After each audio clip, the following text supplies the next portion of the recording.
Cheers, everybody. We are back for another edition of Bourbon on a Budget. Myself, TJ Pittenger, along with Brendan Sonnone and Ben Koch.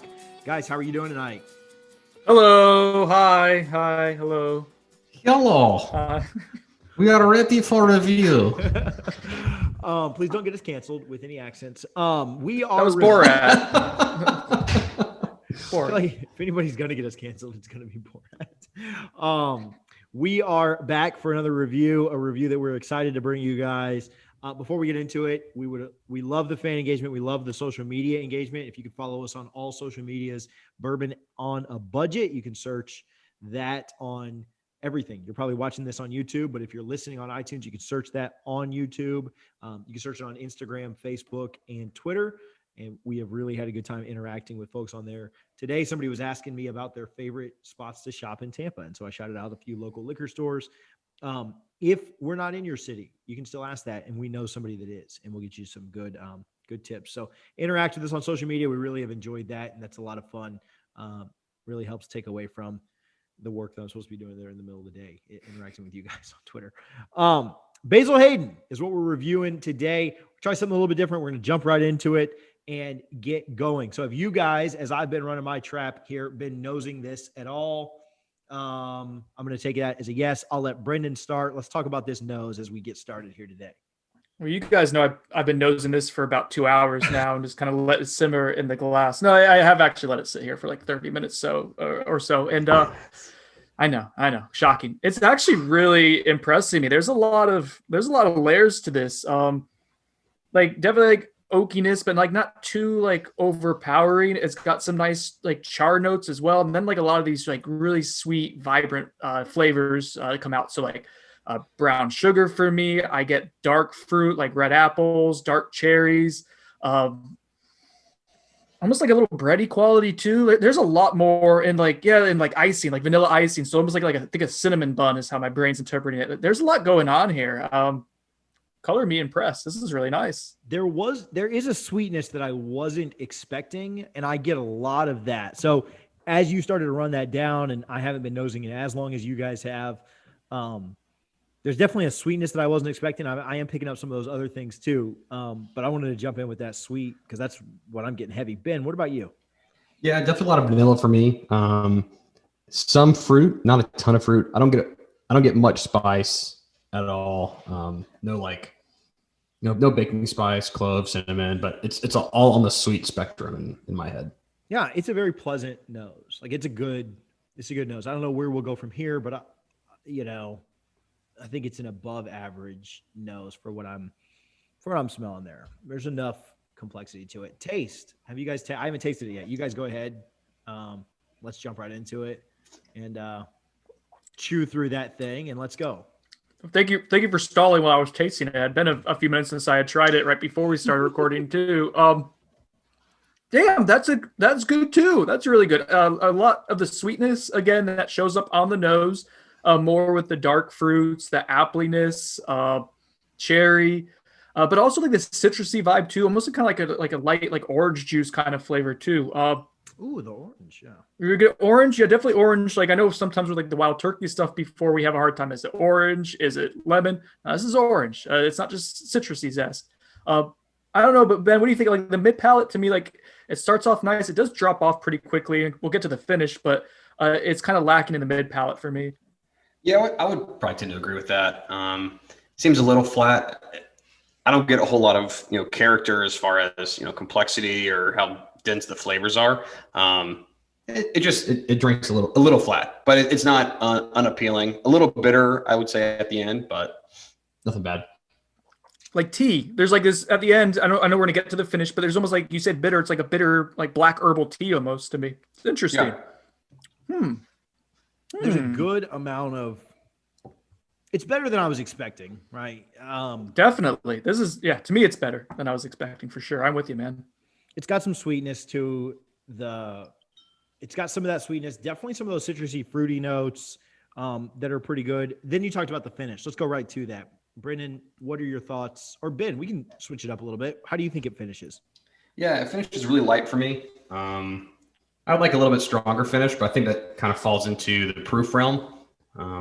But yeah, I think it's below average if I was gonna put it on a Qualitative scale.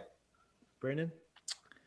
I'm having a hard time distinguishing it because I do like, again, that mid palate drop off to me is a little bothersome. It starts off with a lot of flavor drop off, but then to me, like the finish kind of comes back with a lot of layers to it. It's not super strong, but like I'm getting that bitterness that Ben mentioned. So kind of like this like herbal tea, but also like some darker notes like the like leather, tobacco, something you kind of would associate with like a higher proof bourbon. So I'm getting some of that, but then along with the sweetness too. So that orange, like marmalade kind of feel too. Yeah, and that brown sugar as well that was evident on the nose. So like the finish to me is actually really pleasant. It's not strong, but what I am picking up, like it's about 5 seconds, but it's a very very enjoyable 5 seconds, I must say. Yeah, it kind of drops off, and I'll probably dock it because of that. Once we get to our numbers, it does drop off quicker than I would want.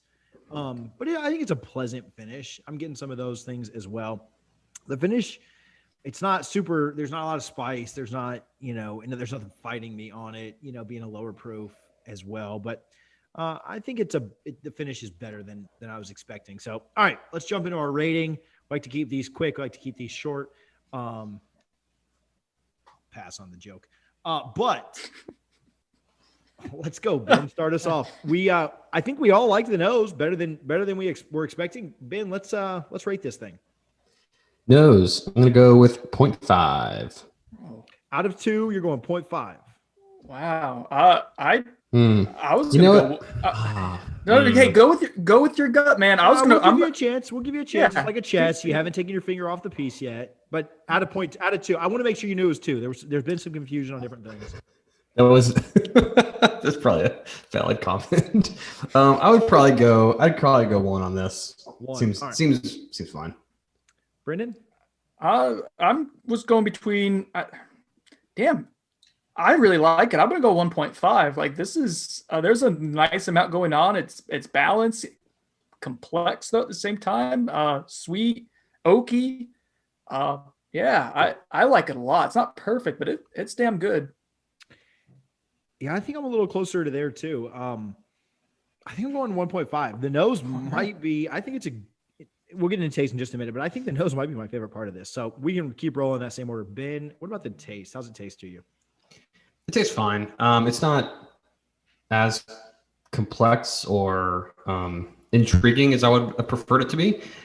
So I think on a taste, I'm probably going to go average at the 2 mark. It's not unappealing. Gotcha. Brendan? Yeah, I was kind of in that range too. Like Ben said, there's some nice things about it. Certainly, that mid palate again to me, like after the initial burst of flavor, it drops off quickly.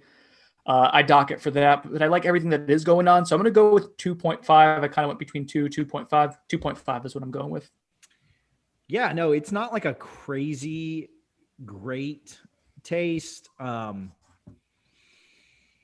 we had the quarter points, I'd probably go there, but because we don't, I'm going to agree. I'm the guy that rounds everything up. So I'm going 2.5 as well. It's better than I was expecting. So I don't want to just give it a 2 and go with it being average. Ben, you've started us off every time. Let's keep it going. Finish. I think this is kind of where it lets it down here. It's shorter than I would like it to be, and I think that kind of plays into the proof it's bottled at, and we'll talk about that when we get to value. But I would say I would like a little bit longer. I'm going to go – what's our finish out of? Is that 1? Out of 1? Yeah, I'd probably go 0 on this. Okay. Brendan? I actually like the finish a lot. Now it didn't last as long as I would like, and so it's gonna get docked for that. But again, the notes that were popping up there, again, complex, interesting, lingers with you nicely. I think 0.5 is fair for this one for the finish.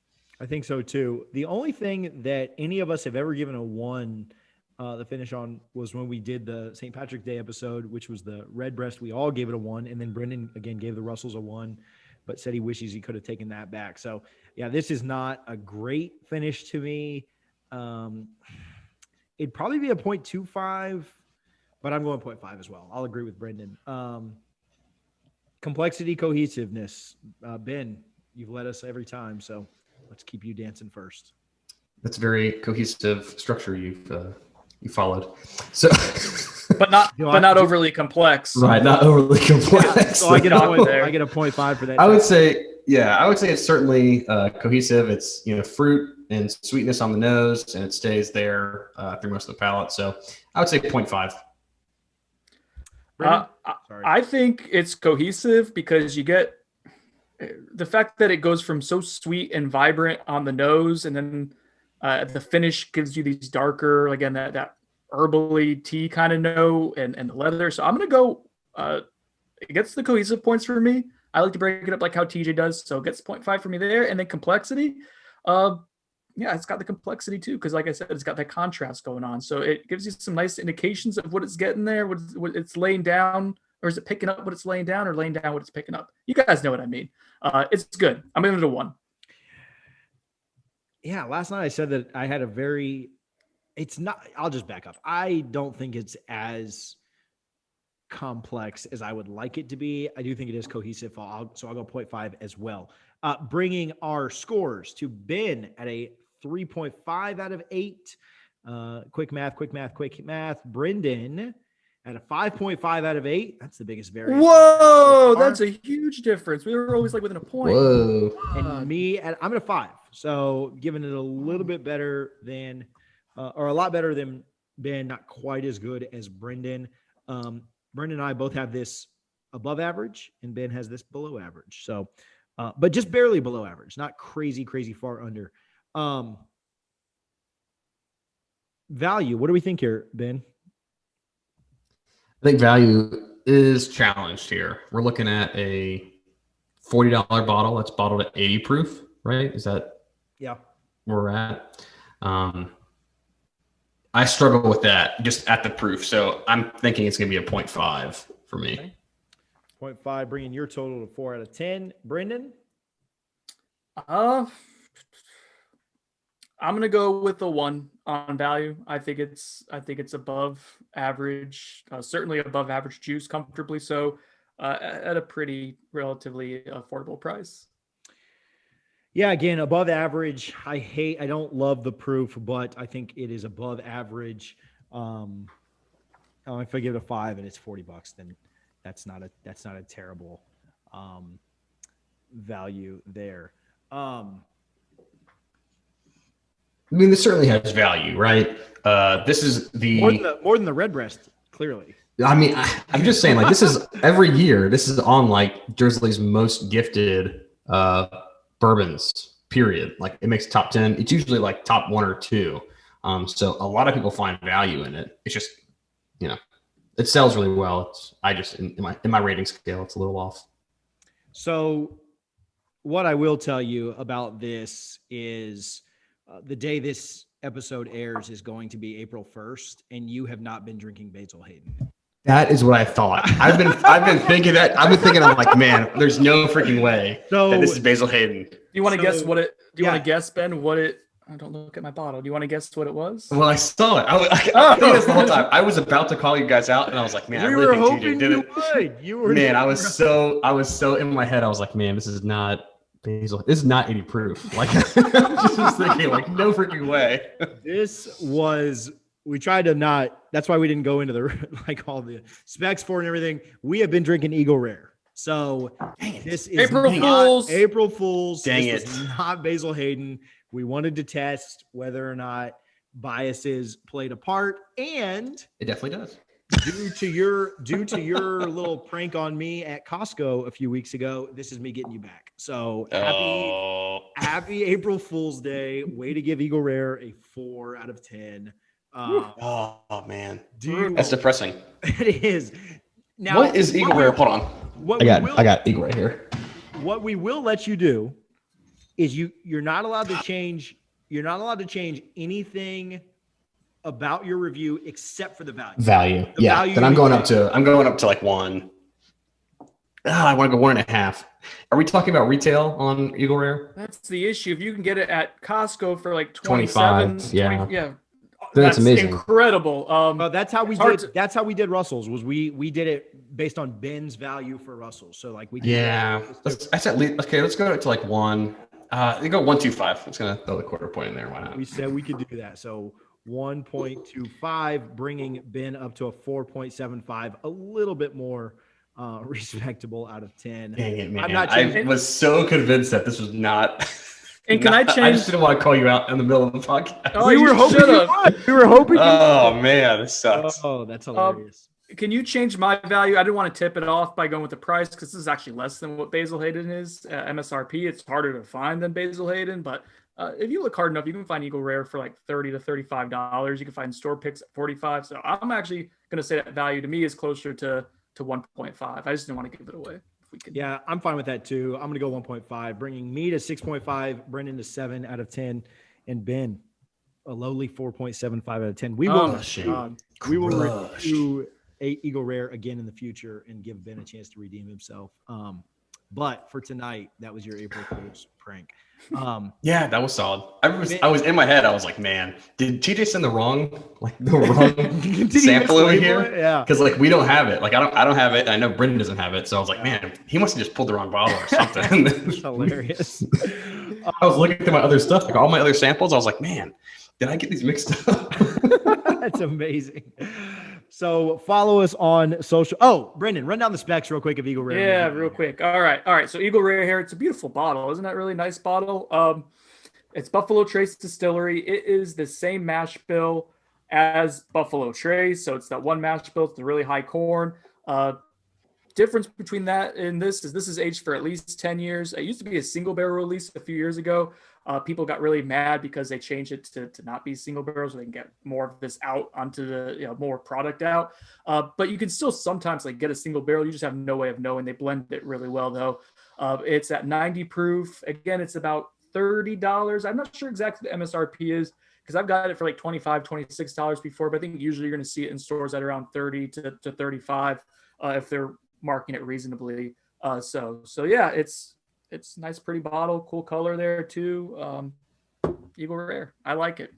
I'm glad that it does at least beat out Willet Pot Still for Ben. So our average is going to be all messed up on Eagle Rare due to this one, but but it was a fun show regardless. Hey, follow us on social media if you can. Bourbon on a Budget. We appreciate the again interactions there. Hopefully you guys enjoyed this more than Ben did because we sure did. And we will see you guys next week when we review and rate something else and talk more about bourbon. Thanks, guys.